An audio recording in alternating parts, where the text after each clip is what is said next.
I'm John Archibald for Reckon at AL.com, and I'm here with Scott Dawson today, running for governor as a Republican. And welcome to AL.com. Thank you, John. Thanks for having me. We'd like to just get to know you a little bit and know why you're running for office. And you've been an evangelist for most of your life. How does this get you into politics? Yeah, well, for about 30 years, I've been in my lane, ministry lane.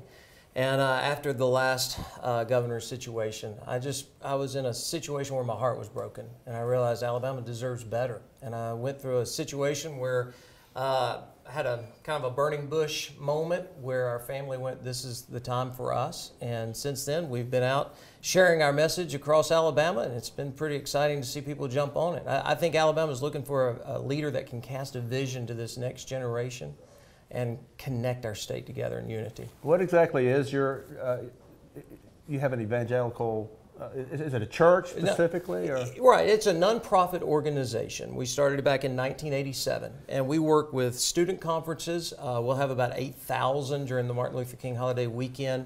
We speak to Major League Baseball stadiums. After the baseball event, we'll do our event afterwards with some baseball players and a concert. And so for 30 years, my job, my vocation has been to draw people together and move them towards one goal.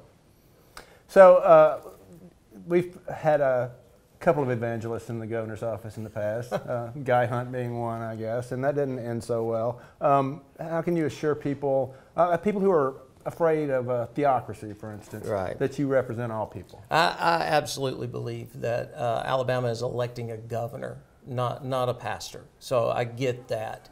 They want good government. They want someone that's competent, that can be able to do the job. But me personally, in my vocation, when I'm compared to others who have failed, it's kind of like looking up in a starlit night. When you see stars, it's brilliantly lit until one falls. And then all your attention goes on the one falls at the expense of the millions that are still brightly lit.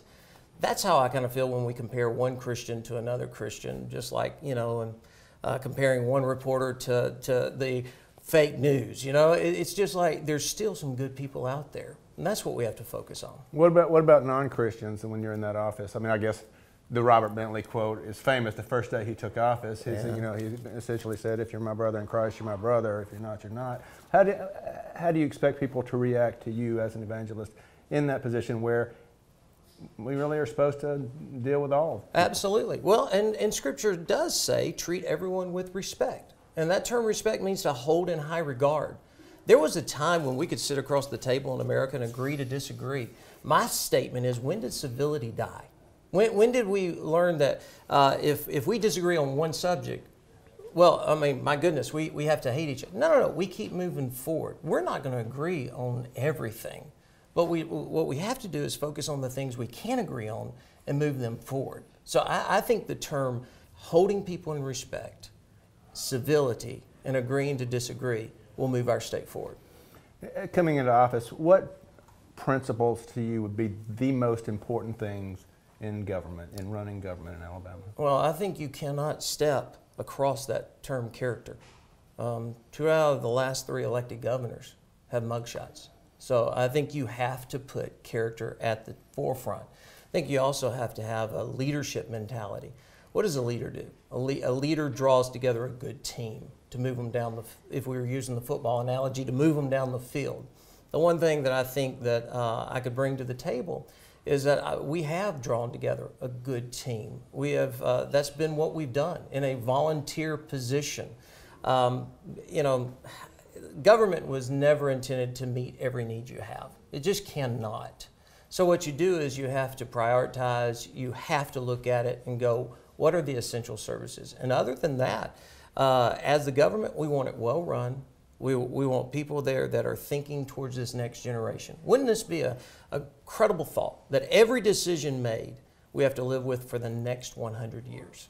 I think if we had that type of mentality, maybe there'd be a little bit better decision-making process. Well, we're going to live with quite a few of our decisions for decades to come. Absolutely. We know in terms of debt and incentives paid out.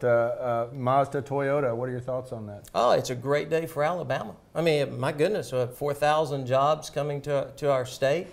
And again, I would just say maybe I go back to a coaching analogy. Nick Saban, he never took credit for the win. It was the team approach. I think it's a great day for Alabama. So Kay Ivey and Tommy Battle will be taking credit for that. And you know what? If they had a part in it, they can. They can. I just go, I've never sought a title or a role.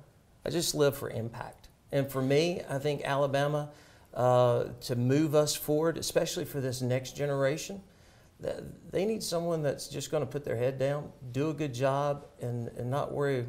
You don't celebrate the accolades. We celebrate the accomplishment. Well, it's kind of a tough. I mean, you've got a name recognition. You've got to get people to know who you are and all that. And you're running against Kay Ivey, the governor of Alabama, who's in sort of a unique position. How do you run against her right now? Well, for me, I go, if I run against her, Alabama loses. My daughter just had a breakup. And it was a father-daughter moment, but I'm using it in the campaign. And she's glad that you're talking about that. Absolutely. Well, let me just go ahead and tell you, I'm fine with it. But you heard that. But for me, it's one thing if you find a young man that wants to win your heart, because we're conquerors. And I said then he's going to move on to conquer something else. But if you can find a young man that will cherish your heart, then you found something that's special. And to me, in the history of Alabama politics, it has been me versus you. I'm running against you. Well, that's a shallow victory. I'm not running against any other candidate. I think there are some distinctions between us. I'm not an entrenched politician. I am an outsider of the outsiders. But I'm looking at this going, how can we move Alabama forward for all of Alabama?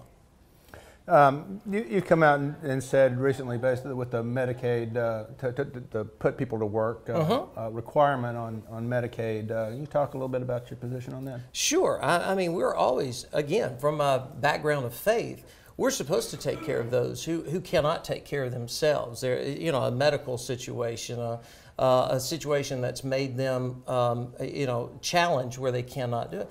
But also from my faith background, if you're a well-abled body and you can work and you don't work, well, Paul kind of says it very explicitly reading in the New Testament. He says you don't eat. So I think there has to be some job training opportunities. We're looking at unemployment across our state being at an all-time low that has been touted. So there's a lot of jobs out there that need to be filled. This could be a great opportunity for someone to learn a new skill or to go to job training. And again, I go back, government was never intended to meet every need you have. It just can't. And it certainly can't meet your wants. So what we have to do is look at this and get people trained, abled, and ready to work across our state. That being said, if you look at clearly one of the biggest issues facing Alabama over the last several years, other than corruption and those sorts of things, has been the budget. We have cut a lot of things, but we still don't have enough money to make it work. How do you balance the budget, and what do you cut if you don't raise any more money? Well, I mean, what do you cut? That's one of those things where we're still looking a year before I take office. So what I would say is, what's the process? For me, is I go, you have to evaluate everything. Everybody says, what's the first thing you're going to do? I go, well, I'm going to do two things. I'm going to do a hiring freeze, and then we're going to do a performance audit across all agencies so we can evaluate where we are. Are we being the best steward possible of Alabama's money? In ministry, I know it's not my money. I know it's not. So you have to be a good steward. It's time for Montgomery, or not Montgomery, the 6 blocks inside Montgomery, the capital, realize it's not your money, it's Alabama's money. So we evaluate, we prioritize, and any of the non-essentials we have to eliminate so we can balance the budget. My home budget, we have to balance. Your home budget, you have to balance. The government should be balanced.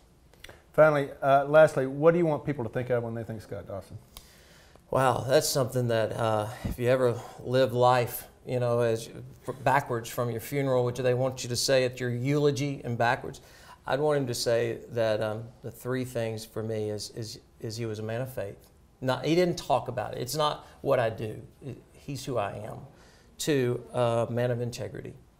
I live by the principle. I'm going to tell you what I'm going to do, and then I'm going to do it. And if I can't, John, I'm going to come back and explain why I can't do it. Because sometimes you just get in a situation where you're going, this is what I want to do, and you find out some information, you go, hey, I'm sorry, this is what I found out. But I don't think you can ask for anything else.